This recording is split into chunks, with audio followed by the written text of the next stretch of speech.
ലോകമെങ്ങും ഒരു വലതുപക്ഷ രാഷ്ട്രീയത്തിന് പതിവില്ലാത്തൊരു സ്വീകാര്യത ലഭിച്ചു വരികയാണ്.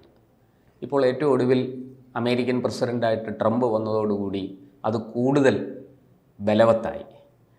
ഇപ്പോൾ ഏറ്റവും ഒടുവിൽ ഇറ്റലിയിലെ പ്രധാനമന്ത്രി ഒരു സ്റ്റേറ്റ്മെൻറ്റ്, ഒരു പ്രസ്താവന അവരൊരു വീഡിയോ കോൺഫറൻസിങ്ങിനിടയിൽ പറഞ്ഞതാണ്, ഈ വലതുപക്ഷത്തിൻ്റെ വളർച്ചയിൽ ഇടതുപക്ഷത്തിന് ഭ്രാന്ത് പിടിച്ചിരിക്കുകയാണ് എന്ന്. ഈ മാറിയ ലോകക്രമത്തിൽ അങ്ങ് എങ്ങനെ ഇതിനെ വിശകലനം ചെയ്യും? അല്ല, ഇടതുപക്ഷത്തിന് അമ്പരപ്പുണ്ട്, അത് സത്യമാണ്. ഓ, വലതുപക്ഷം ഈ രീതിയിൽ ക്ലച്ച് പിടിക്കുന്നവർ വിചാരിച്ചല്ല. കാരണം രണ്ടാം ലോക മഹായുദ്ധവും ഒന്നാം ലോക മഹായുദ്ധം ഉണ്ടാക്കിയത് വലതുപക്ഷമാണ്. അതുകൊണ്ട് ലോകത്തെല്ലായിടത്തും നമ്മൾ ഈ ലോകം എന്ന് പറയുമ്പോൾ നമ്മൾ ബേസിക്കലി എന്താ ഉദ്ദേശിക്കുന്നത്? യൂറോപ്പൻ അമേരിക്കയാണ്. അതെ, നമ്മളൊക്കെ ഇപ്പോഴാണ് ലോകത്തിൻ്റെ ഭാഗമായത്. ഇപ്പം വേണമെങ്കിൽ പറയാം, മുമ്പൊന്നും അതല്ല. നമ്മളെയൊക്കെ ഇങ്ങനെ അവരാണ് ലോകം. അതെ, ഒന്നാം തരം പൗരന്മാർ. അതെ അതെ. അമേരിക്ക തന്നെ റിപ്പബ്ലിക്കോ ഡെമോക്രാറ്റോ ഭരിച്ചു കഴിഞ്ഞാൽ അക്കാദമി ഫീൽഡ് കംപ്ലീറ്റ് ഡോമിനേറ്റ് ചെയ്യുന്ന ഇടതുപക്ഷക്കാരാണ് അമേരിക്കയിൽ പോലും. അതിപ്പോഴും അങ്ങനെ തന്നെയാണ്. യൂറോപ്പിൽ അത് തന്നെ അക്കാദമി ഫീൽഡ് നിങ്ങൾ നോക്കിക്കഴിഞ്ഞാൽ ഇടതുപക്ഷക്കാരാണ്. അതുകൊണ്ടാണ് ഇവിടുന്ന് പോകുന്ന വലതുപക്ഷ കുടുംബത്തിലുള്ള പിള്ളേർ പോലും അവിടുന്ന് പഠിത്തം കഴിഞ്ഞുകൊണ്ട് ഇടതുപക്ഷ സ്വഭാവമുള്ള അക്കാദമീഷ്യൻസ് ആയിരിക്കും മാറുന്നത്. ഇന്ത്യയിൽ കോൺഗ്രസ് ആണ് ഇത്രയും കാലം ഭരിച്ചത്, അക്കാദമിക്സ് കൈകാര്യം ചെയ്തത് മൊത്തം ഇടതുപക്ഷക്കാരാണ്. രണ്ട് കാരണങ്ങളുണ്ട്. ഇടതുപക്ഷമാർ കുറച്ച് സയൻറ്റിഫിക്കാണ്, ലോജിക്കലാണ്. പിന്നെ അവർ പൊതുവേ ഒരു ഫോളോ ചെയ്യുന്ന ഒരു മെത്തഡോളജി എന്ന് വെച്ചാൽ ആധുനികത ഉണ്ടായിക്കൊണ്ടുവന്ന മെത്തഡോളജിയാണ് രീതിശാസ്ത്രം എന്ന് പറയും നമ്മൾ ഗവേഷണത്തിലേക്ക്. അത് വസ്തുതാടിസ്ഥാനത്തിലുള്ള സാധനമാണ്. അവിടെ സബ്ജക്റ്റിവിറ്റിക്ക് വലിയ ഇമ്പോർട്ടൻസ് ഒന്നുമില്ല. അതിനെതിരെ പിന്നെ പോസ്റ്റ് മോഡേണിസം ഒക്കെ വന്നിട്ടുണ്ട്, അത് വലിയ ഡിസ്കോഴ്സാണ്. പിന്നെ അതിൻ്റെ ഉള്ളിൽ തന്നെ ഈ പറയുന്നതിന് പോസ്റ്റ് കൊളോണിയൽ സ്റ്റഡീസ് ഉള്ള സാധനങ്ങൾ വന്നിട്ടുണ്ട്. പോസ്റ്റ് കൊളോണിയൽ സ്റ്റഡീസ് അതിൽ ഈ സബ്ജക്റ്റീവ് എലമെൻസിനും കൂടി ഇമ്പോർട്ടൻസ് കൊടുക്കുന്നുണ്ട്. അത് കൊണ്ടുവന്ന് ഇടതുപക്ഷക്കാർ തന്നെയാണ്. ഇടതുപക്ഷത്തിലുള്ള സബാൾട്ടൻ സ്റ്റഡി ഗ്രൂപ്പുണ്ട്, അവർ മാർക്സിസ്റ്റുകളല്ല, ഇടതുപക്ഷക്കാരാണ്, അവരാണ് അത് കൊണ്ടുവന്നത്. എങ്കിലും പൊതുവേ ആ ഒരു മോഡേൺ ലെഗസി, അത് ഇവിടെ പറയുമ്പോൾ കൊളോണിയൽ ലെഗസി, അതിൻ്റെ ഭാഗമായിട്ടാണ് അവർ കണ്ടിന്യൂ ചെയ്യുന്നത്. അതുകൊണ്ട് വേൾഡിൽ അവർ വളരെ റെക്കഗ്നൈസ്ഡ് ആണ്. അതിനെതിരെയുള്ള എതിർ ശബ്ദങ്ങളാണ് ജമാഅത്തെ ഇസ്ലാമി, RSS ഇവരുടെ ശബ്ദങ്ങൾ. ഈ നെഗറ്റീവിൽ ഇവർ ഓരം ചേർക്കപ്പെടുന്നു, അല്ലെങ്കിൽ ഇവർ റെപ്രസെൻ്റ് ചെയ്യപ്പെടുന്ന വിഭാഗങ്ങൾ വേണ്ട രീതിയിൽ പരിഗണിക്കപ്പെടുന്നില്ല. അതിലൊരു കൊളോണിയലായിട്ടുള്ള, ഇപ്പോൾ ഇവർ രണ്ടുപേരും ക്രിസ്ത്യൻ സ്വാധീനമുണ്ട് എന്നാണ് പറയുക.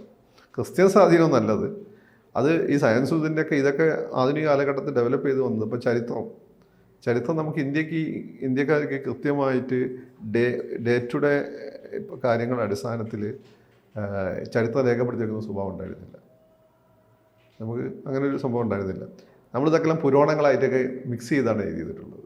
അങ്ങനെ വിക്രമാദിത്യൻ്റെ ഒക്കെ കഥ നമുക്ക് കിട്ടുന്നത് ഗുപ്തരാജവംശം ഇങ്ങനെയുള്ള നാടകങ്ങളിലൂടെയും പുരാണങ്ങളിലൂടെയൊക്കെയാണ്, കലകളിലൂടെ. അപ്പോൾ ആ കാലഘട്ടത്തിലെ ഇപ്പം വേദിക് കാലഘട്ടത്തിൻ്റെ അവസാനത്തുള്ള കാര്യങ്ങൾ നമുക്ക് കിട്ടുന്നത് മഹാഭാരതത്തിലൂടെയും അതിനുശേഷമുള്ള ഡെവലപ്മെൻറ്റ് കിട്ടുന്നത് രാമായണത്തിലൂടെ. മഹാഭാരതമാണ് രാമായണമാണ് ആദ്യമുള്ളതെന്ന് വെച്ചാൽ സത്യത്തിൽ ഹിസ്റ്റോറിക്കൽ പറയുമ്പോൾ മഹാഭാരതമാണ്. രാമായണം രണ്ടാമത്തെ ഗ്രന്ഥമാണ്. പക്ഷേ മഹാഭാരതം എന്ന് വെച്ചാൽ അതിന് മുമ്പ് അല്ല, അത് വിശ്വാസമാണ്. നമ്മൾ ഹിസ്റ്റോറിക്കലി നോക്കുമ്പോൾ ഗോത്രവർഗ ജീവിതമായിരുന്നു ആദ്യ കാലഘട്ടത്തിൽ ഈ പറയുന്ന ആര്യന്മാരുടെ ഉണ്ടായിരുന്നത്. അത് റെപ്രസെൻ്റ് ചെയ്യുന്നത് ഇതാണ്, മഹാഭാരതമാണ്. അതിൽ പറയുന്നത് കുറച്ചുകൂടി മനുഷ്യൻ സിവിലൈസ്ഡ് ലൈഫ് തുടങ്ങിയതിന് ശേഷമുള്ളതാണ് രാമായണം. മഹാഭാരതം നീണ്ട കാലഘട്ടത്തിലേക്കുള്ളതാണ്. മനസ്സിലായില്ലേ? മഹാഭാരതം ആദ്യം 20,000 പിന്നെ വേഴ്സസ് ഉണ്ടായിരുന്നുള്ളൂ. പിന്നെയാണ് ജയസംഹിത, പിന്നെ അത് ഭാരതം വന്നു, പിന്നെ 1,00,000 വന്നു മഹാഭാരതം വന്നു. രാമായണം എനിക്ക് തോന്നുന്നു 12,000 മറ്റും ഉണ്ടായിരുന്നു, 24,000. ആദ്യം പകുതി ഉണ്ടായിരുന്നുള്ളൂ. പിന്നെ അത് രാമായണ അഡീഷൻസ് നടന്നു. പിന്നെയാണ് രാമായണം ഇന്ന് കാണുന്ന രീതിയിലായത്. അപ്പോൾ മഹാഭാരതത്തിലെയും വലിയ കവിതകളൊക്കെ ഉള്ളതുകൊണ്ട് മഹാഭാരതത്തിൻ്റെ ഗുണമെന്ന് വെച്ചാൽ അന്ന് തൊട്ട് ഇന്ന് വരെ ഉള്ളുണ്ട്. എന്നുവെച്ചാൽ രാമായണം കഴിഞ്ഞിട്ടുള്ളത് കൂടി എന്തിലുണ്ട്? മഹാഭാരതത്തിൽ വരുന്നുണ്ട്. അതുകൊണ്ടാണ് നമ്മളത് ആദ്യ കാവ്യം എന്ന് പറയുന്നത്. പിന്നെ മഹാഭാരതത്തിലുള്ള ക്യാരക്ടേഴ്സ് രാമായണത്തിൽ വരുന്നത്, രാമായണത്തിലുള്ള ക്യാരക്ടേഴ്സ് മഹാഭാരതത്തിൽ വരുന്നത്, അങ്ങനെയൊക്കെ ഉണ്ട്. എങ്കിലും ഹിസ്റ്റോറിക്കലി ഞങ്ങൾ നോക്കുമ്പോൾ ആദ്യ കാവ്യം എന്ന് പറയാവുന്നത് മഹാഭാരതമാണ്. അപ്പം ഈ അതിൽ പ്രത്യേകിച്ച് ഇതുണ്ടല്ലോ, ഭീഷ്മപർവത്തിൽ പറയുന്നുണ്ട്. ഭീഷ്മപർവത്തിൽ ഒരു സോഷ്യലിസ്റ്റ് രീതിയിലുള്ള സമ്പദ് വ്യവസ്ഥയെ പറ്റിയാണ് പറയുന്നത്. ഇന്ന രാജ്യം ഇന്ന രാജസി ഇന്ന ദണ്ഡ എന്നുവെച്ച ദണ്ഡിത ധർമ്മേണൈവ പ്രജാസർവം രക്ഷന്തിസ്മ പരസ്പരം എന്ന് വെച്ചാൽ ആദ്യകാലത്തിൽ ഇവരിവിടെ വന്ന സമയത്ത് അല്ലെങ്കിൽ ആര്യന്മാരിവിടെ ഒരു സിവിലൈസേഷൻ തുടങ്ങുന്ന സമയത്ത് രാജാവും ഭരിക്കപ്പെടുന്നവരും പീഡിപ്പിക്കപ്പെടുന്നവരും പീഡിതനും ഒന്നും ഉണ്ടായിരുന്നില്ല. എല്ലാവരും ധർമ്മം ഉൾക്കൊണ്ടുകൊണ്ട് സമന്മാരായി ജീവിച്ചിരുന്ന കാലമായിരുന്നു എന്ന് ഭീഷ്മർ പറയുന്നുണ്ട്. പിന്നെയാണ് ഇതൊക്കെ മാറിയതെന്ന് ഭീഷ്മർ പറയുന്നുണ്ട്. അപ്പോൾ അതെന്ന് വെച്ചാൽ രാമായണത്തിന് അപ്പുറത്തുള്ള കാലഘട്ടമാണ്. രാമായണത്തിൽ നമ്മൾ കാണുന്നത് രാജ്യം സ്ഥാപിക്കപ്പെട്ടിട്ടുള്ള കാലഘട്ടമാണ്. ഞാൻ എക്സാമ്പിൾ പറഞ്ഞു, ഇങ്ങനെ ഒരുപാട് എക്സാമ്പിൾ ഉണ്ട്. അത് അക്കാദമിക്കലാണ്, പക്ഷേ വിശ്വാസം അങ്ങനെ തന്നെ കിടക്കുന്നുണ്ട്. ആദ്യകാവ്യം നമ്മൾ പറയുമ്പോൾ അത് ചരിത്രപരമായിട്ട് പറഞ്ഞതാണ്. അപ്പം ഇത്തരം ഒരു സയൻറ്റിഫിക് ആയിട്ട് ചരിത്രം എഴുതുന്നത്, അല്ലെങ്കിൽ ദിനസരികളെന്ന് പറഞ്ഞുകൊണ്ട് നമ്മുടെ എന്താണെന്ന് വെച്ചാൽ ഒരു ചരിത്രബോധത്തെ ആദ്യമായിട്ട് ഡേ ടു ഡേ അടിസ്ഥാനത്തിൽ ഇവിടെ റെക്കോർഡ് ചെയ്ത് വന്നത് അറബികളാണ്. അവരെ ക്രോണിക്കിൾസ് മധ്യകാലഘട്ടത്തിൽ അറബികളല്ല തുർക്കി ഭരണമായിരുന്നല്ല, അറബി ഭരണം തെറ്റാണ്, തുർക്കി മുസ്ലിംസിന് ഭരണം അവരാണ് ചെയ്തത്. അതിനുശേഷം ആധുനിക കാലഘട്ടത്തിലും അത് ബ്രിട്ടീഷുകാരാണ് ചെയ്തത്. അവരാണ് ഈ വിൻസെൻ്റ് സ്മിത്തിൻ്റെ ഒക്കെ പുസ്തകം നമ്മൾ ഏറ്റവും കൂടുതൽ അവിടെ നിന്നാണ്. ഇവരൊക്കെ ഇവർക്ക് മിഷണറി സ്വാധീനമൊക്കെ ഉണ്ടായിരുന്നു. പക്ഷെ അവർക്ക് ഒരു കാര്യം വെച്ചാൽ അവർ ചരിത്ര നിർമ്മാണം ആരംഭിക്കുന്നത് പക്ഷേ ആ മിഷണറീസ് പാരമ്പര്യമൊക്കെ അവർക്ക് ഉണ്ടെങ്കിൽ പോലും വസ്തുതകളുടെ അടിസ്ഥാനത്തിലാണ്. വസ്തുതകൾ അവർ ദുർവ്യാഖ്യാനം ചെയ്തിട്ടുണ്ട്. അതിപ്പോൾ ഒരേ സമയം ജമാഅത്ത് ഇസ്ലാമിക്കാരും പറയും എന്താണ് ടിപ്പു സുൽത്താനെ നെഗറ്റീവായി ചിത്രീകരിച്ചു എന്ന് പറയും. RSS പറയുന്നത് വെച്ചാൽ ഇവിടെയുള്ള ഇന്ത്യയിലെ മറ്റ് പൈതൃകത്തെ നെഗറ്റീവായി ചിത്രീകരിച്ചു എന്ന് പറയും. അതൊക്കെയാണ് അങ്ങനെയുള്ള പ്രശ്നങ്ങളുണ്ട്. പക്ഷെ അവർ വസ്തുതകളെ ബേസ് ചെയ്തുകൊണ്ടാണ് ചെയ്തത്. വസ്തുതകളെ ദുർവ്യാഖ്യാനം ചെയ്തിട്ടുണ്ട്, പക്ഷെ ഒരു ബേസ് ഉണ്ടായിരുന്നു, പിന്നെ ഒരു മെത്തഡോളജി ഉണ്ടായിരുന്നു. തെളിവ് അടിസ്ഥാനത്തിന് മാത്രമേ എഴുതാൻ പറ്റുള്ളൂ. അപ്പം ആ രീതിയിലുള്ള പക്ഷേ അതിൻ്റെ ഇടയിലെ പ്രശ്നം ഇന്ത്യയിൽ നമ്മൾ നേടുന്ന വലിയ പ്രശ്നം എന്ന് വെച്ചാൽ നമ്മൾ ഈ കൃത്യമായി ചരിത്രം രേഖപ്പെടുത്താത്തതുകൊണ്ട് ഈ ചരിത്രവും ഈ കഥകളും ഇടകലർന്ന് നിൽക്കുന്നതുകൊണ്ട് ഇന്ത്യയുടെ ചരിത്രം പുനർനിർമ്മിതി സമഗ്രമാണെങ്കിൽ ഈ മെത്തഡോളജി പോയാൽ അത് അത്ര സമഗ്രമാവില്ല. മനസ്സിലായോ? അപ്പോൾ അറബികളൊക്കെ കൃത്യമായി രേഖപ്പെടുത്തി, ഇസ്ലാമിൻ്റെ അടുത്തൊക്കെ കൃത്യമായി രേഖപ്പെടുത്തി, പക്ഷേ ഹിന്ദുമതത്തിൻ്റെ അടുത്തൊക്കെ രേഖപ്പെടുത്തിയിട്ടില്ല. നമ്മൾ അവിടുന്ന് ഇവിടുന്നൊക്കെ എടുക്കേണ്ടി വരും. കേട്ടുകേൾവികളിൽ നിന്നും നാടൻ പാട്ടുകളിൽ നിന്നും ഒക്കെ എടുക്കേണ്ടതായിട്ട് വരും. അതാണ് RSS പറയുന്നത് ഭാരത കേന്ദ്രീകൃതമായ ചരിത്രരചന വേണമെന്ന് അവർ പറയുന്നത്. അതുകൊണ്ടാണ് നിലവിലുള്ള ചരിത്രരചന ഇന്ത്യനെ സമഗ്രമായി ഉൾക്കൊള്ളാൻ പാടായിരുന്നു. പക്ഷേ നിലവിലുള്ള ചരിത്രരചന അങ്ങനെ പറ്റുള്ളൂ, സയൻറ്റിഫിക് ആയിട്ട് അങ്ങനെ പറ്റുള്ളൂ. അതൊരു വലിയൊരു വിഷയമാണ്, ഒരു എൻ്റെയൊക്കെ ഉള്ളിലുള്ള കോൺട്രഡിക്ഷനാണ്. അന്ന് തെളിവുണ്ടെങ്കിലല്ലേ നമുക്ക് പറയാൻ പറ്റും. തെളിവില്ലാതെ ആർക്കും എന്തും പറയാൻ പറ്റുന്ന അവസ്ഥ വരും. അപ്പം ആ രീതി, ഈ മെത്തഡോളജിനൊക്കെ ആ രീതിയിൽ തന്നെ ശക്തമായി മുന്നോട്ട് പിടിക്കുന്ന ആളുകളാണ് മാർക്സിസ്റ്റുകൾ. ഞാൻ വന്ന് അവരുടെ ഇടയിലും ഈ പറഞ്ഞ പോസ്റ്റ് കൊളോണിയൽ തിങ്കേഴ്സൊക്കെ ഉണ്ട്. അവരുടെ ഇടയിൽ അഭിപ്രായ വ്യത്യാസമുണ്ട്. മാർക്സിസ്റ്റുകളല്ല, ഇടതുപക്ഷക്കാർ. പക്ഷേ ഇവർ വന്ന് ലോകം അവസാനം ഇപ്പോൾ ഇവിടെ മാർക്സിസ്റ്റുകാരൊക്കെ ആഗോളവൽക്കരണത്തിനൊക്കെ എതിരെ നിൽക്കെങ്കിൽ പോലും ഇതിൻ്റെ ആഫ്റ്റർ ഓൾ ഒരു പരിണതി എന്ന് വെച്ചാൽ ഗ്ലോബലൈസേഷനാണ്. ലോകം എല്ലാം പരസ്പരം ചേർന്ന് അടുത്ത് നിൽക്കുന്ന ഒരു ലോക വിപണി വരുന്നു, ലോക നാണയം വരുന്നു, ഇതിനെ നിയന്ത്രിക്കുന്ന ഒരു രാജ്യം, ഒരു പ്രധാന സമ്പദ് വ്യവസ്ഥ വരുന്നു. ഇങ്ങനെയുള്ളൊരു കോൺസെപ്റ്റാണ്. ഇങ്ങനെയായിരുന്നു ലോകം മുന്നോട്ട് കൊണ്ടുപോയത്. അങ്ങനെയാണ് എന്താണ് വന്നത്, ആഗോളവൽക്കരണം വന്ന് യൂറോപ്യൻ യൂണിയനൊക്കെ വന്നത്.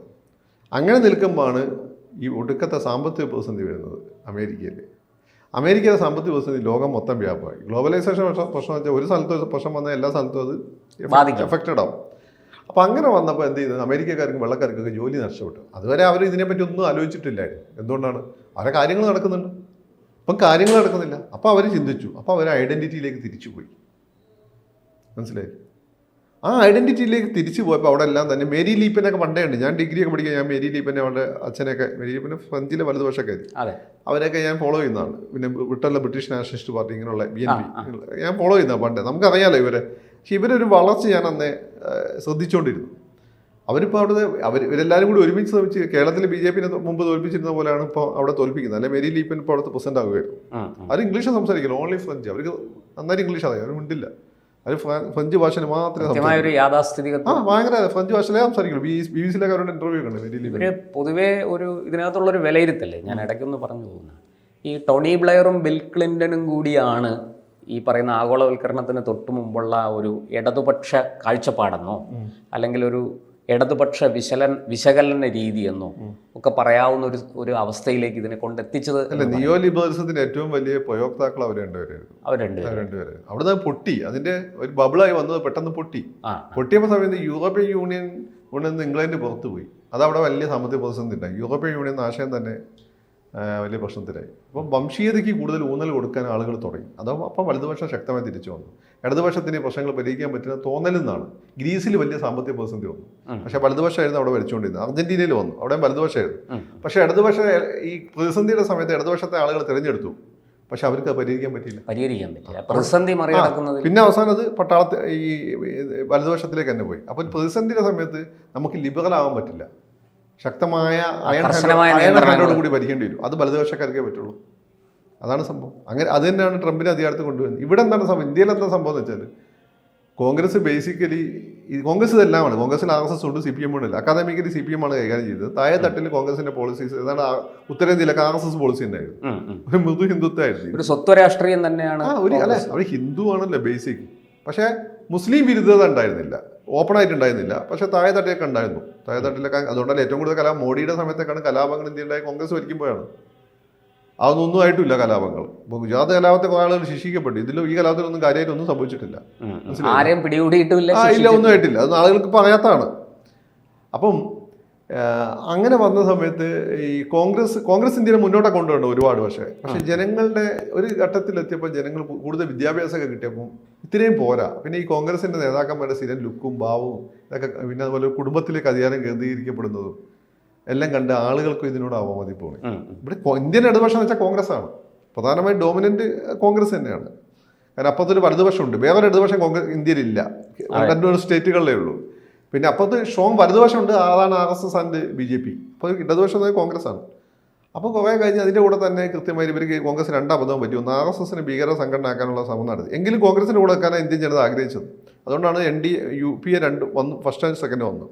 ആ സമയത്ത് കോൺഗ്രസിന് 2 അബദ്ധങ്ങൾ പറ്റി. യൂറോപ്പിനെ പോലെ ഇന്ത്യക്കാർ എല്ലാവരും ഒരേ രീതി സ്വന്തമായി ചിന്തിക്കുന്ന ആളുകളല്ല. അവരെ ഒരു ട്രിഗർ ചെയ്യുന്ന എലിമെൻറ്റ്സ് ഉണ്ട്. നമ്മളിപ്പോഴും ഒരു പിന്നോക്ക സൊസൈറ്റിയാണ്, ഫ്യൂഡലാണ്. ഉത്തരേന്ത്യയിലൊക്കെ പോയി കഴിഞ്ഞു 2 അബദ്ധങ്ങൾ അവർക്ക് പറ്റി. ഒന്ന്, RSSനെ ഭീകര സംഘടനയാക്കാൻ ശ്രമിച്ചു. അതോടുകൂടി RSS എന്തായി? RSS അതുവരെ രാഷ്ട്രീയത്തിലും കാര്യമായിട്ട് ഇടപെടാതെ കോൺഗ്രസിനൊന്ന് കറക്റ്റ് ചെയ്ത് RSSന്റെ കാര്യം പണ്ട് നടന്നിട്ടുണ്ട്. ഇത്തിരി സരസ്വതി വിദ്യാലയങ്ങളും പിന്നെ വനവാസി കല്യാണ ആശ്രമങ്ങൾ, ഇത്തിരി എസ്റ്റാബ്ലിഷ്മെന്റ്, ഭാരത വിദ്യ ഇതുണ്ടല്ലോ, സരസ്വതി വിദ്യാമന്ദിർ പോലുള്ള സ്ഥാപനങ്ങളൊക്കെ എങ്ങനെ ഉണ്ടായി? RSSന്റെ പണി കൃത്യമായി RSS ചെയ്തുകൊണ്ടിരിക്കുന്നു. അതിന്റെ നെറ്റ്വർക്കും വളരെ ശക്തമാണ്. എല്ലാം അതിശക്തമായിട്ട്. പിന്നെ ഈ പറഞ്ഞ അതെ ഈ ബോഡികളിലൊന്നും RSSകാർ കാര്യമായിട്ട് വന്നിട്ടില്ല എന്നേ ഉള്ളൂ. എങ്കിൽ പോലും RSS മെന്റാലിറ്റി ഉള്ള ആളുകളുണ്ടായിരുന്നു. ആദ്യത്തെ പ്രസിഡന്റ് രാജേന്ദ്ര പ്രസാദ് വരെ RSS മെന്റാലിറ്റി ഉള്ള ആളായി. പട്ടേൽ എല്ലാം ഒരു മൃദു ഹിന്ദുത്വ ലൈനുള്ള ആൾ. നെഹ്റു മാത്രമാണ്. ഇന്ദിരാഗാന്ധിക്ക് ഉണ്ടായിരുന്നല്ലോ. രാജീവ് ഗാന്ധിന്റെ ഉള്ളിലുണ്ടായിരുന്നു അത്. പക്ഷെ ഇന്ദിരാഗാന്ധിക്ക് അല്ല, നെഹ്റുവിന് മാത്രമാണ് അങ്ങനെ ഒരു സോഫ്റ്റ് കോർണർ അല്ലാതിരുന്നത്. അപ്പം നരസിംഹറാവുവിനെ പറ്റി ഇവർ പറയുന്നതല്ലേ, മൻമോഹൻ സിംഗ് ഏതാണ്ട് ആ ടൈപ്പ് ആളാണ്. അപ്പം ഇതിൻ്റെ ഒരു കാര്യം എന്ന് വെച്ചാൽ, അപ്പം അങ്ങനെ വന്നപ്പോൾ അത് പറ്റി. അതോടുകൂടി RSS എന്നാൽ ശരി കാണിച്ചുതരാം എന്ന് പറഞ്ഞ് മോഡിനെ പിക്ക് ചെയ്യുന്നു. രണ്ടാമത്തെ കാര്യം എന്ന് വെച്ചാൽ ഇവർക്ക് പറ്റി വേറെ അബദ്ധം. ഡോവലിനെ അദ്ദേഹം അർഹിക്കുന്ന പരിഗണന കൊടുത്തില്ല. മാത്രമല്ല അദ്ദേഹം ദാവൂദ് ഇബ്രാഹിമിനെ വെടിവെച്ച് കൊല്ലാൻ വേണ്ടി മറ്റേ ചോട്ടാരി രാജൻ്റെ ടീമിൻ്റെ കൂടെ ഗൂഢാലോചന നടത്തുമ്പോൾ അദ്ദേഹത്തിനെ അറസ്റ്റ് ചെയ്തു. എന്നിട്ട് അദ്ദേഹത്തിൻ്റെ സൈഡാക്കി. ഡോവൽ ആരാ പോയി? He's really Indian James bond. ഇനി എവിടെ എന്ത് കാര്യമുണ്ട് ഡോവലിന് അറിയാം. ഡോവൽ എന്ത് ചെയ്തു? അവിടെ വിവേകാനന്ദ ഫൗണ്ടേഷൻ തുടങ്ങി, ഡോവലും പണി തുടങ്ങി. RSS പ്ലസ് ഡോവൽ എന്താണ് കോൺഗ്രസിന് താഴ്ത്തത്? പിന്നെ അവരുടെ ഇന്റേണൽ അപജയമുണ്ട്. പക്ഷേ ഇത് രണ്ടും കൂടിയാണ് കോൺഗ്രസ്. അതങ്ങനെയാണ് ഇന്ത്യയിൽ ഈ വലതുപക്ഷം എന്ന് പറയുന്ന മോഡി ഗവൺമെന്റ് വരി. മോഡി ആണെങ്കിൽ വലത് ദേശീയ പക്ഷം പക്ഷം ഇന്ത്യയിൽ പൊതുവെ ഉത്തരേന്ത്യയിൽ ഇതിന് പ്യൂറി ഇന്റർനാഷണൽ പഠനം നടത്തിയിരുന്നു. അത് സൗത്ത് ഇന്ത്യക്കാർ പറയുന്നത് ജുഡീഷ്യറിയാണ് ഏറ്റവും ഇമ്പോർട്ടൻറ്റ്.